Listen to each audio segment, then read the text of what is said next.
Hello future doctors, कैसे हैं आप सब। आई थिंक बहुत अच्छे होंगे। मैं हूं आपका दोस्त डॉक्टर अभिषेक और मैं वेलकम करूंगा एक बार फिर से आप सभी देश के फ्यूचर डॉक्टर्स का। दोस्तों, आज 1 जनवरी है। ना सिर्फ इंडिया, पूरा कहते हैं कि वर्ल्ड सेलिब्रेट कर रहा है न्यू ईयर। आपके बहुत से फ्रेंड्स एंजॉय कर रहे होंगे, क्लब में होंगे, पार्टी कर रहे होंगे, लेकिन बीइंग अ कहते हैं ट्रू नीट एस्पिरेंट अभी आपको सेलिब्रेशन नहीं करनी है, क्योंकि आपका न्यू ईयर तब मनेगा जब आपके नीट का रिजल्ट आउट होगा और ये कंफर्म हो जाएगा कि इस बार आपके नंबर्स अच्छे हैं, आपको एक गवर्नमेंट एमबीबीएस सीट मिल जाएगी। क्योंकि अगर ऐसा नहीं होगा तो बहुत ताने सुनने को पड़ेंगे मेरे दोस्त। इसीलिए अभी कुछ समय की जो खुशी है इसको साइड में करके फोकस करो लॉन्ग टर्म हैप्पीनेस पे, फोकस करो नीट एग्जाम पे। अब क्योंकि हर बच्चा चाहता है सफलता मिले उसको, सभी चाहते हैं कि वो डॉक्टर बने, लेकिन कुछ बच्चे ऐसे हैं जिनके जो नीट एग्जाम की जो प्रिपरेशन है वो अच्छी नहीं चल रही है और सिलेबस कंप्लीट अभी नहीं हुआ है, या फिर उनके मॉक टेस्ट के जो अच्छे स्कोर हैं वो नहीं आ रहे हैं। अभी वो मॉक टेस्ट में, ऑनलाइन टेस्ट में 350 या 400 स्कोर कर रहे हैं और वो इससे ज्यादा स्कोर नहीं कर पा रहे। तो कैसे ऐसे बच्चे स्कोर को बूस्ट करें, आज हम इसी पे बात करेंगे और अपने एक्सपीरियंस के बेस पर आपको मैं हर एक चीज समझाने का प्रयास करूंगा। देखिए, किसी भी एग्जाम को क्रैक करने के लिए जो पहली इंपॉर्टेंट चीज है वो है आत्मविश्वास। एक लाइन बहुत फेमस है कि मन ही मन को जानता, मन ही मन का मीत, मन के हारे हार है और मन के जीते जीत। तो कहीं ना कहीं अगर आपने अच्छा सोचा है, अच्छा प्लान किया है, तो उस मोटिवेशन लेवल को आपको डाउन नहीं होने देना है। अभी भी आपके पास सफिशिएंट टाइम है अच्छा स्कोर करने में। ये तो ही पहली बात। अब सवाल ये आता है कि सर कैसे करें।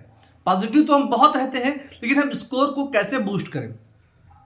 सबसे पहली चीज, अगर आपका सिलेबस कंप्लीट नहीं हुआ है तो अभी आप अपना पूरा फोकस करिए कि जल्दी से जल्दी आप सिलेबस को कंप्लीट कर लें। लेकिन सिलेबस कंप्लीट भी नहीं हुआ है और जो आपने पढ़ा है उसमें जो मॉक टेस्ट आपने दिया है, जो क्लास टेस्ट आपने दिया है, उसमें अच्छा स्कोर नहीं आ रहा है, आपका ये 3rd अटैम्प्ट 4th अटैम्प्ट है, तो उसका क्या सोल्यूशन है। देखिए, दो चीजें होती हैं यार, कि आप वो शख्स हैं जो आप अपने आप को बेहतर जानते हैं। सबसे पहले आप अपनी गलतियों को रियलाइज करें कि क्यों आपके स्कोर में इंप्रूवमेंट नहीं हो रहा है, क्यों आप अच्छा स्कोर नहीं कर पा रहे।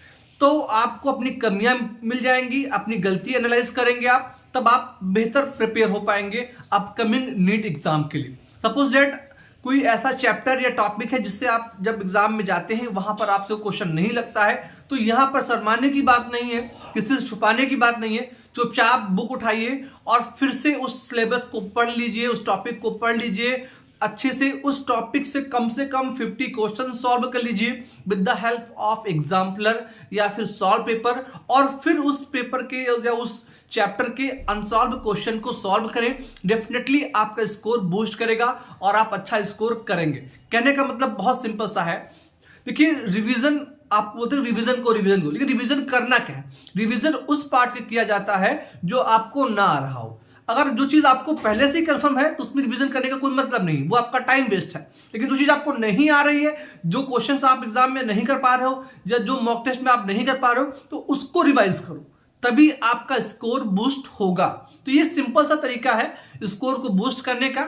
इसके अलावा कोई अलग आपके पास कुछ अलग एक्स्ट्रा टाइम नहीं करना है। एक तरीका और होता है कि आप जो क्वेश्चंस नहीं कर पा रहे हो तो आप उस चैप्टर से या उस टॉपिक के सबसे पहले एग्जांपल्स जो पेपर में दिए होते हैं, बुक में, कॉपी में, आप एग्जाम्पल्स को सॉल्व करो कि जो आपके टीचर ने सॉल्व कराया था वो कैसे कराया था, या फिर जो सॉल्व पेपर में सॉल्व है वो किस पैटर्न पे है, क्या फार्मूला यूज हुआ था, क्या कैलकुलेशन आई थी। और उसके बाद जब आप लगातार 30-40 क्वेश्चन सॉल्व कर लोगे तब फार्मूला आपकी टिप पे आ जाएगा।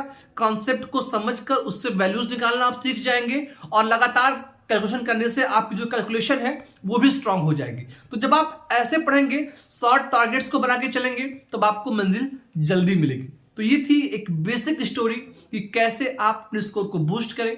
बहुत अधिक ना तो मैं समय लूंगा और ना ही मैं आपको ज्ञान दूंगा। करना आपको है, ध्यान रखिएगा, आपके सिवा आपका कोई सच्चा मित्र नहीं है।